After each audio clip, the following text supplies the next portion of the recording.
Saludos y besos en la fábrica de glorias para Gabriel Salazar, Ángel Rodríguez hasta Sabadina City, Mario Bermejo hasta Chalco, Estado de México, Roberto Méndez, Daniel Vargas hasta LA, Ángel Iván, próximamente tendremos un podcast, Saúl Telcatec, Historial del Miedo, Robert Taulín, JC Rodríguez y Aunésimo Cepeda hasta Adak, Alaska.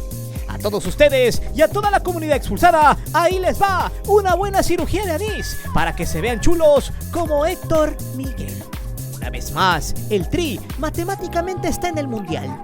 México tendrá una nueva oportunidad para reconciliarse con su afición, para luchar contra su pasado y darle a sus seguidores la satisfacción de verlos disputando el tan aclamado quinto partido. Pero en esta ocasión, el panorama es totalmente distinto. Después del empate con Estados Unidos, la gente no salió contenta del estadio y el sentimiento no mejoró con el paupérrimo 1-0 frente a Honduras. La afición está demostrando algo muy extraño, algo que la federación jamás se imaginó, algo que los jugadores nunca pensaron que podría pasar. El respetable público ya se aburrió, ya se hartó y ya se desencantó del Tri.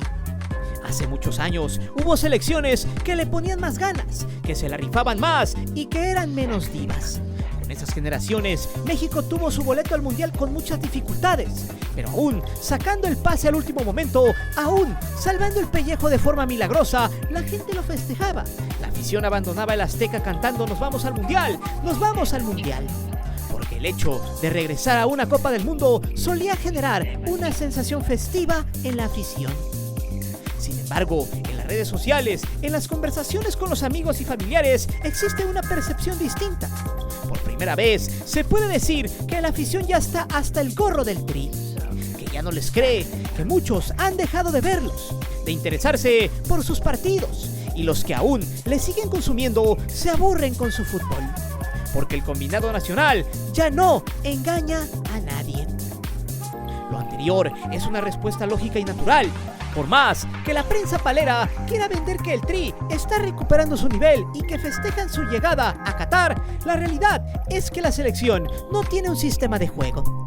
No existe juego de conjunto ni conexión entre sus elementos, además de que llega a una fase mundialista sin expectativas sobre ellos. Lamentablemente, quienes los inflan son los mismos que han callado ante cada una de las acciones que los han llevado a uno de los peores niveles en los últimos años. Lo peor del asunto es que una vez más ha quedado al descubierto que detrás de este aclamado deporte, detrás de esta pasión que existe en millones de fanáticos al fútbol en México, se esconden los tentáculos insaciables de un pequeño grupúsculo que ha hecho de la selección nacional un emporio. Muchos dirán, eso siempre se ha sabido, pero lo que pocos saben y conocen es la cifra estratosférica de las ganancias que ha dejado la selección. Porque desde que los Azcárraga le metieron la mano fue con un solo fin, y este no era divertir a la nación, mucho menos poner en alto el nombre de nuestro país. Por el contrario, Televisa tomó las riendas del Tri porque Emilio Azcárraga mismo fue un visionario que vio una gallina de los huevos de oro en la pasión y en la pertenencia que los mexicanos tienen por su representativo nacional. Es por eso que hoy te presento la decepción nacional, el merecido hartazgo que tiene la afición hacia la selección mexicana. Antes de seguir con el video te invito a suscribirte al canal, activa la campana para que recibas todas las notificaciones de nuestro material y de las narraciones en vivo. Te divertirás, te lo aseguro.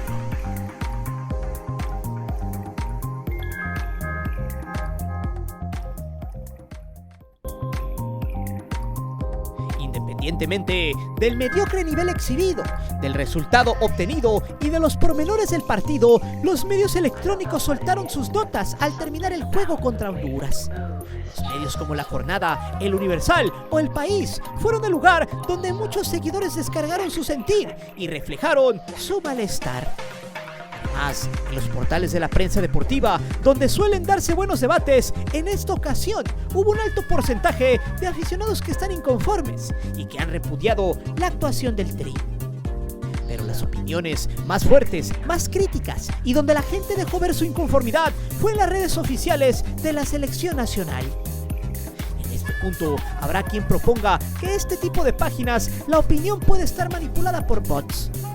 Muchos de los comentarios provienen de cuentas pagadas por intereses ajenos a la opinión del público con la intención de sembrar una idea en la afición. Es por eso que nos encargamos de corroborar que los comentarios sobresalientes y con mayor sentido provinieran de perfiles reales, de las personas que consumen y que hacen que la Femex Food facture millones y millones cada 4 años. La línea que recibió el equipo de trabajo que lleva esta cuenta fue muy clara: maquillar el resultado, destacar la victoria y la cercanía con Qatar. Lo anterior se dio en 6 distintas publicaciones. Cabe resaltar que entre estos posts se generaron más de 5,000 comentarios en menos de 24 horas, que en su gran mayoría o casi en su totalidad se hicieron para reclamarle a la selección su mal funcionamiento, la falta de planteamiento táctico, su juego timorato, las carencias que existen para crear opciones de peligro, la falta de gol y sobre todo que se quiera vender la victoria como un avance, como una situación que se debe de festejar, o como si haberle ganado a la limitada, raquítica y desangelada selección hondureña en un estadio sin público fuera motivo de orgullo. La publicación que se robó la atención tiene como imagen principal a Edson Álvarez, festejando de una extraña forma, pues se dirigió ante una cámara y le hizo un gesto donde se lleva los índices a sus oídos. Este festejo es un tanto curioso porque lo hizo ante un estadio vacío, y tampoco se apreció que su festejo hubiera tenido como receptor a jugadores hondureños. El community manager escribió: importante triunfo, bien luchado, equipo, una banderita que hace alusión a Qatar, señalando que están muy cerca. Todo lo anterior con su debido comercial. Uno de los comentarios que tienen más reacciones es un meme de Rafa Gorgori, donde dice que esta selección es una vergüenza total, que con esta plantilla y con el juego desarrollado solo irán a pasar vergüenzas. Otra réplica con menor cantidad de pulgares arriba argumenta que es muy triste verlos jugar así, que a pesar del triunfo a Honduras, su rendimiento fue raquítico y sin rumbo. Esta opinión plantea que el Tata debe ser removido y que los jugadores deben mostrar mayor humildad. Un argumento distinto es uno que abre su publicación con 7 emojis de carcajada. El autor se disculpa por las risas, pero recrimina a la selección por festejar un triunfo mediocre, sin fútbol, sin pasión y sin ganas. El tipo es muy claro al decir que no deberían de intentar vender humo con el manejo que se le da al Tri, que los aficionados son los que pagan un boleto y los mantienen. La gente en las redes sociales, con sus amigos, en familia y en cualquier lugar, sea presencial o en un grupo de chat, la mayoría de los aficionados mexicanos piensa lo mismo. Ya se dio cuenta que a la federación solo le interesa vender anuncios, publicidad, sacar contratos millonarios de todas las formas posibles. Porque a pesar de todo lo que obtienen, les duele correr al Tata y pagarle la indemnización correspondiente. Les pesa, en sobremanera, desprenderse de una rebanada de pastel tan gigantesca. Y lo que cala, lo que prende y calienta es que el Tri genera tanto dinero que la selección factura cantidades absurdas de millones de dólares y que sus dirigentes no son capaces de brindar el mínimo nivel de espectáculo. No han logrado retribuirle en satisfacción y orgullo a la afición. Es probable que el motivo de que así sean las cosas es que el tricolor fue concebido para generar mucho dinero y no para garantizar un buen espectáculo. O sea, que desde un inicio, hace algunos años atrás, este era el resultado final de algo construido para esas grandes ambiciones.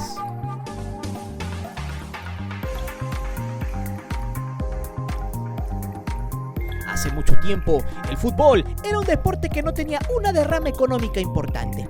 Tenía ligas amateurs y algunas semiprofesionales que estaban ligadas al deporte universitario y estatal. En esas épocas, México era eliminado en la primera ronda del Mundial. De milagro, sacaba un buen resultado y si no, había un cuidado o preocupación por su participación en certámenes internacionales, fue porque en ese entonces no era un gran negocio para quienes armaban el combinado nacional. Hablando en cuestión mundialista, México se ha presentado en 16 ediciones y ha tenido 5 ausencias. Solamente no pudo conseguir su boleto para Italia 34, Alemania 74 y España 82. En Francia 38 declinó su invitación por el tema de las relaciones diplomáticas y en Italia 90 fue castigada por el tema de los cachirules. Sin embargo, por el tema del nivel de la CONCACAF o por una situación económica, México es uno de los países que tiene más justas mundialistas, solo por debajo de países como Brasil, Alemania, Italia y Argentina. La respuesta a cómo es posible que México tenga mayor cantidad de boletos mundialistas que muchas otras potencias se da en una estrategia de escritorio, en un acuerdo firmado entre pantalones largos, donde Televisa metió su poder, su cuchara, sus influencias y controló a la FIFA de cierta manera como si fuera uno de tantos presidentes que tuvo a su servicio. Es muy importante mencionar que Fabricio Mejía documentó en su libro Nación TV la injerencia de Televisa en la creación de la CONCACAF, porque pone en evidencia los manejos sucios y la opacidad con la que se ha manejado el fútbol a nivel mundial. Citamos a continuación una parte de su texto. Emilio llamó a Guillermo Cañedo. Él era todo lo que necesitaba Televisa, pues él había sido vicepresidente de la empresa y ahora lo era de la Federación Mexicana de Fútbol. Cañedo era la pieza que buscaba en un momento en que quizás el presidente de la Madrid hubiera dudado en seguir adelante con una Copa Mundial del 86, con una parte de la ciudad arrasada. Cañedo era un genio del convencimiento. Había logrado, por ejemplo, inventar una subdivisión en las regiones futbolísticas, solo para que México calificara siempre en las eliminatorias del fútbol, la CONCACAF, que aprovechaba que en el Caribe solo sabían jugar béisbol, en Estados Unidos fútbol americano y básquetbol, y que en Centroamérica estaba en una guerra civil permanente. La televisora fue la que se dio cuenta de que se podría generar una gallina de los huevos de oro, unificando a todos los aficionados del fútbol del área, y el símbolo sería el Estadio Azteca. Porque más allá de toda esta historia, de todos los partidos y eventos que ha albergado este inmueble, se tiene que dar a conocer que no fue construido con el fin de beneficiar a las más de 100,000 personas que puedan acceder a un evento en este inmueble. La génesis de este coloso tiene origen en la psique de un visionario que supo que el fútbol podría pasar de un simple deporte a un distractor a nivel nacional, y que el estadio sería el potenciador que Televisa necesitaba para incrementar su poder y así maquinar un negocio a largo plazo. La idea fue de Emilio Azcárraga Milmo, quien en los 60s era conocido en las altas esferas como el príncipe idiota, apodo que se ganó por sus excesos, por su vida superflua y por su forma de despilfarrar el dinero. Pero este tipo, con el paso del tiempo, dejó de ser la burla del círculo más cercano de Azcárraga Vidaurreta.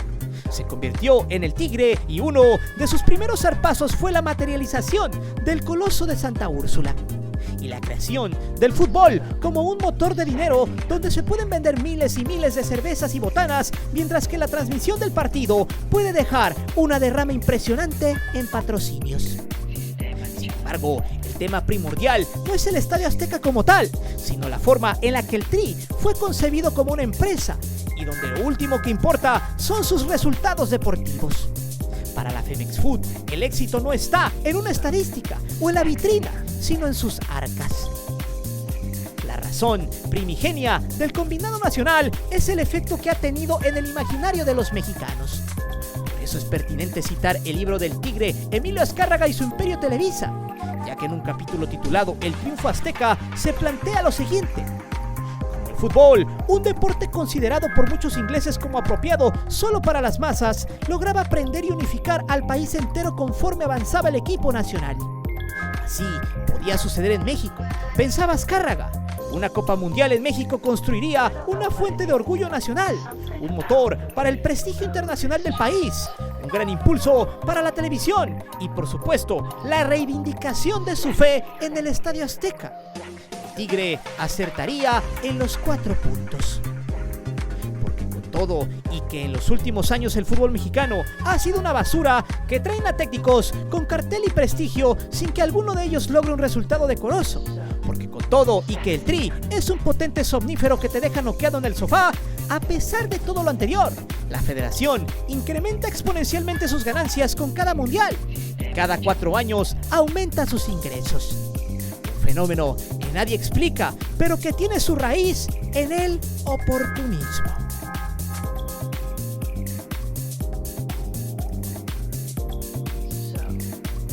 La Federación Mexicana de Fútbol ya no puede esconder más que su prioridad está siempre sobre el dinero. Actualmente, México está dentro de los 5 países que más facturan en la justa mundialista. Lo anterior es algo que se puede evidenciar tan solo de los contratos que la federación ya tiene amarrados y por los que la participación del Tri en Qatar es un asunto obligatorio. Para darnos una idea de todo el dinero del que se habla, basta señalar que la BBC sacó en 2014 un artículo en donde analizaba el riesgo millonario que hubiera representado la ausencia de México para el certamen de Brasil. En aquel entonces, de no haber clasificado al Mundial, se hubieran perdido alrededor de $900 millones. Además, que en la edición del Mundial de Sudáfrica, Televisa reportó ganancias por 2.195 millones de pesos, el equivalente a $174 millones en aquel tipo de cambio. Según información de Rafael Ramos para ESPN, el Chicharito Hernández presentó una queja por el estado que atraviesa el combinado nacional y ha expresado su inconformidad por la forma en la que se manejan los hilos del tricolor, donde la prioridad es la obtención de los resultados sin importar la calidad futbolística. El reclamo de Javier Hernández se dio de forma directa hacia John de Luisa, luego de un brunch sostenido entre el Tata Martino y las cabezas de la Femex Food. De esta situación, se ventiló que para la Copa del Mundo de Brasil 2014 se facturaron cerca de $400 millones, mientras que para Rusia 2018 la cifra llegó a los $650 millones. Sin embargo, la revista Forbes plantea otra información. Según esta fuente, desde el proceso mundial de Alemania 2006, la Femex Food ingresó $100 millones a sus arcas. Para Sudáfrica se metieron $170 millones y la expectativa para Brasil estaba en aquel entonces alrededor de $250 millones. Por lo anterior y con la intención de corroborar las cifras y de tener otras fuentes de información, encontramos que según el portal Forbes, en un artículo del 2016 titulado Selección Mexicana, un negocio de $300 millones, se estableció que en los últimos 12 años han entrado a las arcas más de $850 millones en el Tri.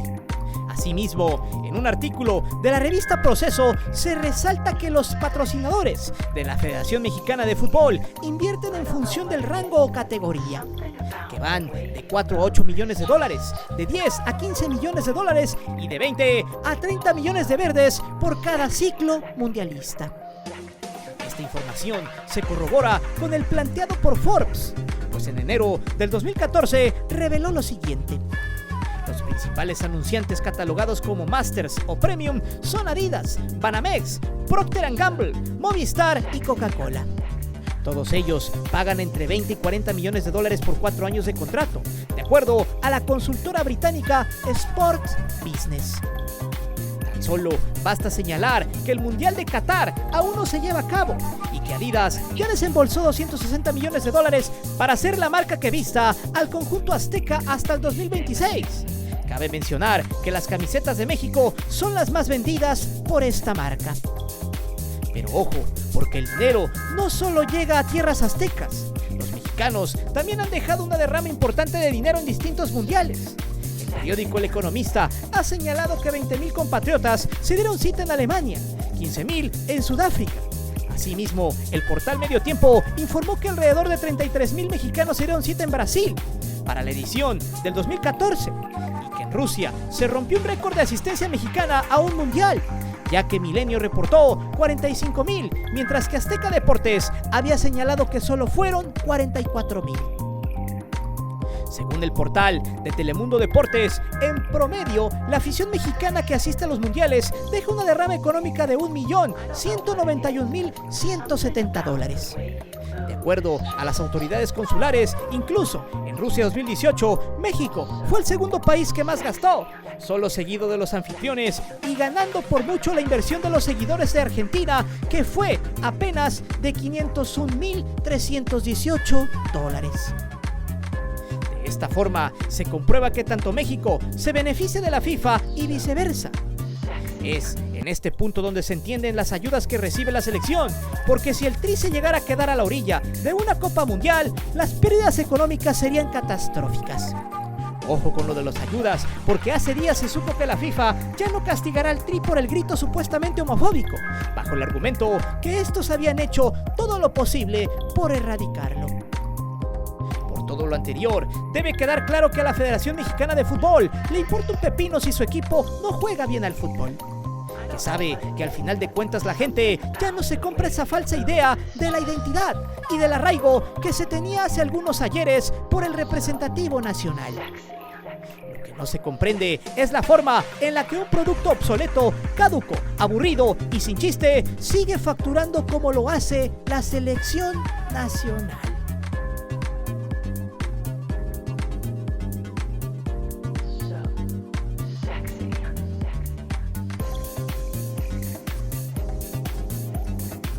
Todos conocemos a personas que anteriormente seguían los partidos del tricolor y que ahora han perdido el interés.